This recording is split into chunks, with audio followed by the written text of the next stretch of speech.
Je viens d'écouter l'émission de Pascal Praud, que j'aime bien, et qui est plus animée quand même que celle de C'est dans l'air, animée par Caroline Roux notamment.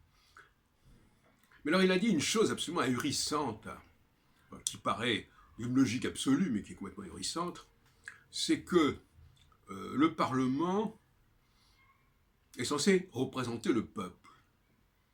Et il prend l'expression représenter dans son sens le plus littéral.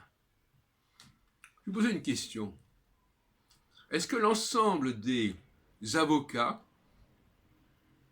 constitue un représentatif des populations qu'ils vont défendre? Non. Est-ce qu'un criminel veut être défendu par quelqu'un qui lui ressemble? Non. Donc qu'est-ce que c'est que cet argument oiseux? Oui, il faudrait que les députés correspondent aux mêmes catégories sociales, à la même répartition sociale que leurs électeurs. Où est-ce qu'on a été mettre ça dans la tête des gens?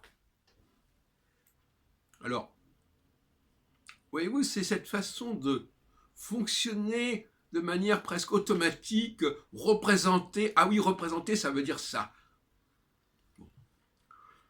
En réalité, même le mot député, qui veut dire aussi quelque part délégué, on ne veut absolument pas dire pour autant que le député, que l'ensemble des députés, donc l'Assemblée nationale, ou appelez-la comme vous voudrez, soit représentative du corps qui l'élit, ce qui n'empêche pas qu'elle le représente. Alors vous me direz que ce sont des méandres sémantiques compliqués, mais justement, le français est une langue compliquée au niveau sémantique. Et effectivement, représenter est une chose, être représentatif en est une autre. Et on joue constamment sur cette ambiguïté qui tient au fait qu'en français, on pourrait donner des tas d'exemples, on peut changer de signification selon qu'on passe du verbe à l'adjectif, au substantif, à l'adverbe, etc. C'est pas si simple que cela. Alors qu'on nous épargne ce genre de banalité creuse. Il est clair que, comme ça dire, beaucoup de gens l'ont dit, les représentants, entre guillemets, sont censés avoir des compétences qui leur permettent de faire avancer les questions qui sont posées par leurs élus. On a vu pour le Brexit ce que ça a donné.